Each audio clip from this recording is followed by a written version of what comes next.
India live और आपके साथ मैं हूं सलोनी शिवा। नजर डालेंगे आज के अहम खबरों पर। छत्तीसगढ़ विधानसभा चुनाव में कांग्रेस की भूपेश बघेल सरकार को उखाड़ फेंकने के लिए भाजपा परिवर्तन यात्रा का शंखनाद करने जा रही है।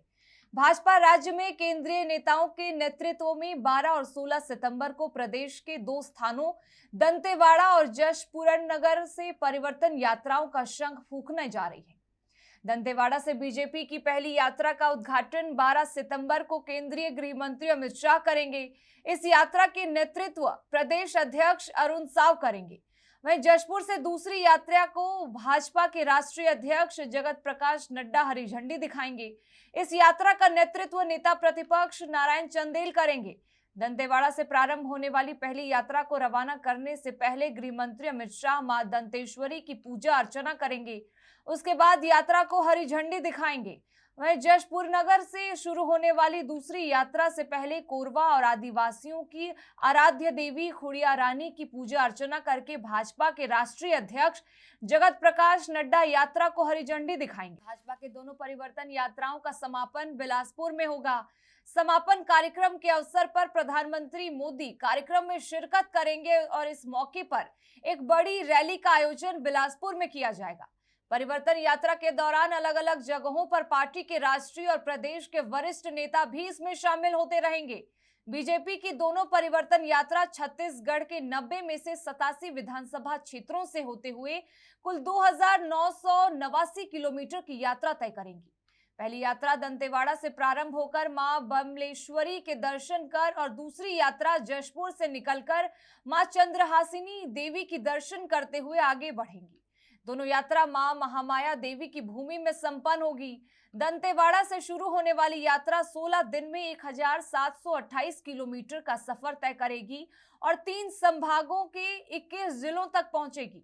यात्रा के दौरान 45 आम सभाएं, 32 स्वागत सभाएं और 5 रोड शो होंगे।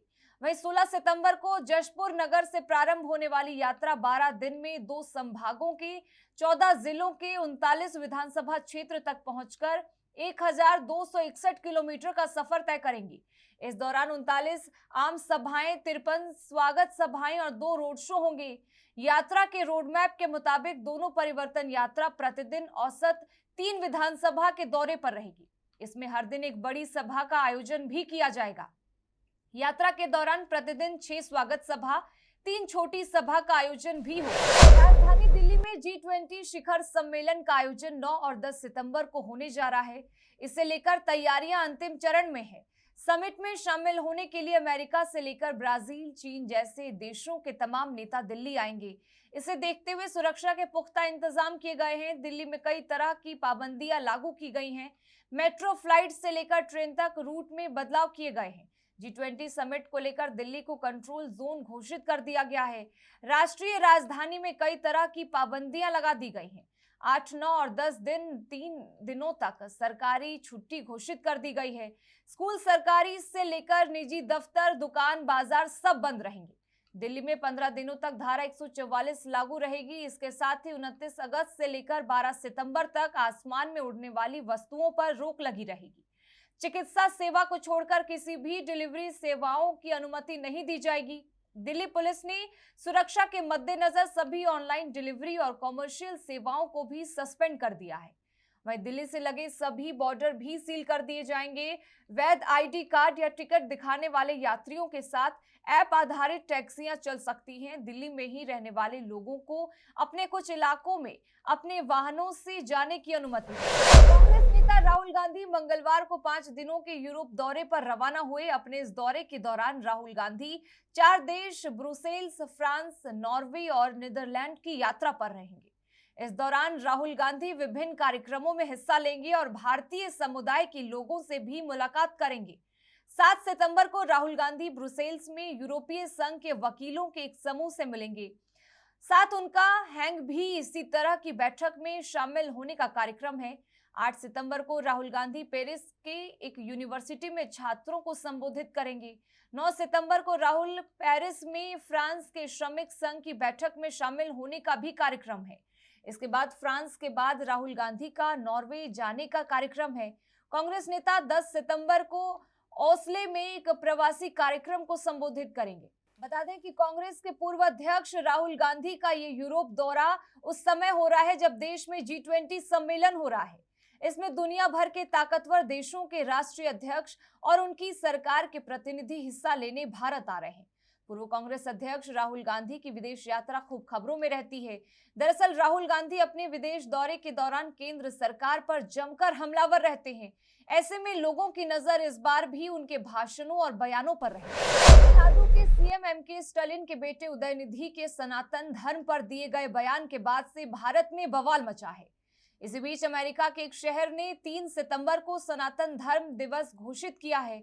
अमेरिका के लुइसविले शहर के मेयर ने 3 सितंबर को सनातन धर्म दिवस घोषित किया है।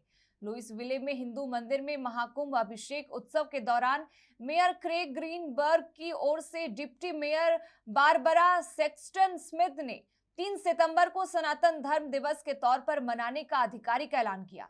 इस कार्यक्रम में परमार्थ निकेतन ऋषिकेश के अध्यक्ष परम पूज्य स्वामी चिदानंद सरस्वती, श्री श्री रविशंकर और साध्वी भगवती सरस्वती, उपराज्यपाल जैकलीन कोलमैन, उप प्रमुख स्टाफ कीशा डोरसी और कई अन्य लोगों ने हिस्सा लिया। तमिलनाडु सरकार में मंत्री उदयनिधि स्टालिन पिछले दिनों सनातन उन्मूलन सम्मेलन में शामिल हुए थे। इस दौरान उन्होंने कहा था कि सनातन का सिर्फ विरोध नहीं किया जाना चाहिए बल्कि इसे समाप्त ही कर देना चाहिए। सनातन धर्म सामाजिक न्याय और समानता के खिलाफ है। कुछ चीजों का विरोध नहीं किया जा सकता, उन्हें खत्म ही कर देना चाहिए। हम डेंगू, मच्छर, मलेरिया या कोरोना का विरोध नहीं कर सकते, हमें इसे मिटाना है। इसी तरह हमें सनातन को भी मिटाना है। उन्होंने कहा था कि सनातन क्या है? यह संस्कृत भाषा से आया शब्द है। सनातन समानता और सामाजिक न्याय के खिलाफ होने के अलावा कुछ नहीं है। सनातन का क्या अभिप्राय है? यह शाश्वत है जिसे बदला नहीं जा सकता है, कोई सवाल नहीं कर सकता है और यही इसका मतलब है। उन्होंने आरोप लगाया कि सनातन ने लोगों को जातियों पर आधार पर बांटा। देश में इस समय एक मुद्दा गरमाया हुआ है, वो है देश का एक ही नाम हो जाना और वो नाम है भारत। इस मुद्दे पर हर जगह बहस छिड़ी हुई है, हर कोई अपनी राय रख रहा है। एंटरटेनमेंट इंडस्ट्री भी इस पर अपनी राय रखने से पीछे नहीं हट रही है। पहले अमिताभ बच्चन का इस पर रिएक्शन आया था और अब जैकी श्रॉफ ने इस पर रिएक्ट किया है। G20 समिट 9 से 10 सितंबर को दिल्ली में होने जा रही है। इस समिट में कई सेलेब्स को डिनर के लिए इनवाइट किया गया है। उसमें से एक जैकी श्रॉफ भी है। जैकी श्रॉफ को राष्ट्रपति भवन में G20 शिखर सम्मेलन के डिनर का इनविटेशन भारत के राष्ट्रपति के नाम से भेजे जाने पर एक्टर ने रिएक्ट किया है। मीडिया से बातचीत करते हुए जैकी श्रॉफ ने कहा कि अगर भारत को भारत कहा जा रहा है तो यह कोई बुरी बात नहीं है। कोई ना चलो, इंडिया है तो इंडिया है, भारत है तो भारत है। मेरा नाम जैकी है तो मुझे कोई जॉकी बोलता है, कोई जेकी बोलता है। मेरे नाम को इतना तोड़ देते हैं, लेकिन मैं नहीं बदलूंगा। हम कैसे बदलेंगे? नाम बदलेंगे, हम थोड़ी बदलेंगे। बता दें कि संसद के 18 से 22 सितंबर तक होने वाले विशेष सेशन में इंडिया का नाम बदलकर भारत करने का प्रस्ताव आने की संभावना है। चलो, अगर आपको भारत को भारत बोलना है तो कोई बुरी बात तो नहीं है। भारत ही बोल रहे हैं भारत को ना। लेकिन कुछ विपक्षी पार्टी ऐतराज कोई है, चलो इंडिया है तो इंडिया है, भारत है तो भारत। मेरा नाम जैकी है, मुझे कोई जॉकी बोलता है, कोई जेकी बोलता है। मेरे नाम को इतना तोड़ देते, मगर मैं नहीं बदलूंगा। हम कैसे बदलेंगे? नाम बदलेंगे, हम थोड़ी बदलेंगे। प्रवर्तन निदेशालय यानी ईडी ने मंगलवार को तृणमूल कांग्रेस की सांसद और अभिनेत्री नुसरत जहां को समन भेजकर एक संदिग्ध कॉर्पोरेटिव इकाई के निदेशक के रूप में उनके पिछले जुड़ाव पर पूछताछ के लिए तलब किया। उक्त संस्था पर वरिष्ठ नागरिकों को उचित दर पर आवासीय फ्लैट देने का वादा करके कई करोड़ रुपए की धोखाधड़ी करने का आरोप है। जांच एजेंसी ने इस संबंध में उक्त कॉर्पोरेट इकाई 7 सेंस इंफ्रास्ट्रक्चर प्राइवेट लिमिटेड के एक अन्य निदेशक राकेश सिंह को भी तलब किया है। दोनों को 12 सितंबर को कोलकाता के साल्ट लेक स्थित केंद्रीय एजेंसी के सीजीओ कॉम्प्लेक्स कार्यालय में उपस्थित होने के लिए कहा गया है। ईडी के अधिकारी पहले ही मामले में प्रवर्तन मामला सूचना रिपोर्ट दर्ज कर चुके हैं। ईडी में दर्ज शिकायतों के अनुसार उक्त कॉर्पोरेट इकाई ने 4 साल के भीतर उचित दरों पर आवासीय फ्लैट देने का वादा करके निवेशकों से कई करोड़ रुपए एकत्र किए, लेकिन उन्हें अभी तक वे आवासीय फ्लैट नहीं मिले। एसपीजी यानी स्पेशल प्रोटेक्शन ग्रुप के निदेशक अरुण कुमार सिन्हा का गुरुग्राम के एक अस्पताल में निधन हो गया। एक आधिकारिक ने इसकी जानकारी दी। बता दें कि सिन्हा 61 साल के थे और पिछले कुछ महीनों से बीमार चल रहे थे। सिन्हा 1987 बैच के केरल कैडर के आईपीएस अधिकारी थे और 2016 से एसपीजी निदेशक के रूप में कार्यरत थे। उन्हें हाल ही में सेवा विस्तार दिया गया था। विशेष सुरक्षा समूह की स्थापना 1985 में प्रधानमंत्री, पूर्व प्रधानमंत्रियों और उनके तत्काल परिवार के सदस्यों को निकटतम सुरक्षा कवर प्रदान करने के इरादे से की गई थी। बाद में उनके जनादेश में संशोधन किया गया और अब वे केवल तत्कालीन प्रधानमंत्री को सुरक्षा कवर प्रदान करते हैं। सिन्हा इससे पहले तिरुवनंतपुरम में DCP, commissioner range IG, intelligence IG और प्रशासन आईजी के रूप में काम कर चुके हैं। मणिपुर सरकार द्वारा एडिटर्स गिल्ड ऑफ इंडिया के सदस्यों के खिलाफ दर्ज एफआईआर को रद्द करने की याचिका पर सुप्रीम कोर्ट ने सुनवाई का दिन सोमवार तय किया है। सुप्रीम कोर्ट ने बुधवार को एडिटर्स गिल्ड ऑफ इंडिया के अध्यक्ष और 3 संपादकों को राज्य में जारी हिंसा पर कथित तौर से पक्षपातपूर्ण और तथ्यात्मक रूप से गलत रिपोर्ट जारी करने के लिए मणिपुर पुलिस द्वारा दर्ज की गई प्राथमिकी के संबंध में किसी भी दंडात्मक कार्रवाई के खिलाफ अंतरिम सुरक्षा प्रदान की। भारत के मुख्य न्यायाधीश डीवाई चंद्रचूड़ और न्यायमूर्ति जेबी पारदीवाला और न्यायमूर्ति मनोज मिश्रा की पीठ ने आदेश दिया, सूचीबद्ध होने की अगली तारीख तक दर्ज की गई प्राथमिकी के संबंध में याचिकाकर्ताओं के खिलाफ कोई कठोर कार्रवाई नहीं की जाएगी। मामले की अगली सुनवाई सोमवार यानी 11 सितंबर को होगी। मणिपुर सरकार का प्रतिनिधित्व कर रहे वकील कनु अग्रवाल ने अदालत से सोमवार को याचिका पर सुनवाई करने का अनुरोध किया।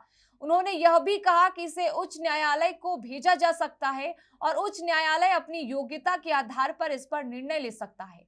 पीठ ने संकेत दिया कि वह इस मामले को विचार के लिए मणिपुर उच्च न्यायालय को भेज सकती है।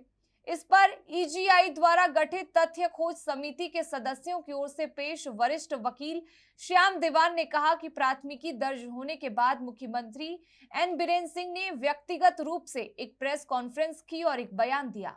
इससे पहले सुबह शीर्ष अदालत ईजीआई के अध्यक्ष और 3 संपादकों सीमा गुहा, भारत भूषण और संजय कपूर द्वारा दायर रिट याचिका पर तत्काल सुनवाई करने पर सहमत हुई, जिसमें जातीय हिंसा और परिस्थितिजन्य पहलुओं की मीडिया रिपोर्टों का अध्ययन करने के लिए याचिकाकर्ताओं के पिछले महीने पूर्वोत्तर राज्य का दौरा करने के बाद मणिपुर पुलिस द्वारा दर्ज की गई प्राथमिकी को चुनौती दी। राष्ट्रीय राजधानी दिल्ली के संगम विहार इलाके में एक बड़ी घटना घटी है। यहां मौजूद एक मैन्युफैक्चरिंग यूनिट में अचानक आग लग गई। देखते ही देखते आग ने पूरे परिसर को अपने लपेटे में ले लिया। घटना मंगलवार रात की है। घटना से जुड़ा वीडियो सोशल मीडिया पर तेजी से वायरल हो रहा है, जिसमें आग की ऊंची उठती लपटों को देखकर घटना की भयावहता का अंदाजा लगाया जा सकता है। आग जहां लगी वहां आसपास रिहायशी बस्ती है। मकान एक दूसरे से काफी सटे हुए हैं। आग लगने की जानकारी जैसे ही फैली, लोग फौरन अपने घरों से बाहर निकल आए। वायरल हो रहे वीडियो में लोगों को चीखते हुए सुना जा सकता है। इमारत से आग की ऊंची ऊंची लपटें उठ रही हैं। वीडियो में कुछ लोग गैस सिलेंडर में विस्फोट की बात कर रहे हैं। हालांकि घटना के पीछे क्या वजह थी, इसकी पुष्टि फिलहाल नहीं हो पाई है। अभी तक किसी के इस हादसे में हताहत होने की जानकारी सामने नहीं आई है। घटना की जानकारी मिलने के बाद देर रात फायर ब्रिगेड की टीम मौके पर पहुंची और रेस्क्यू ऑपरेशन शुरू किया गया। दमकल विभाग की गाड़ियां घटनास्थल की ओर रवाना हुई। घंटों की कड़ी मशक्कत के बाद आग पर काबू पाया जा सका, लेकिन तब तक सब कुछ जलकर पूरी तरह नष्ट हो चुका था। भीषण आग का असर आसपास की इमारतों पर भी पड़ा है। पुलिस ने मामला दर्ज कर इसकी जांच शुरू कर दी है।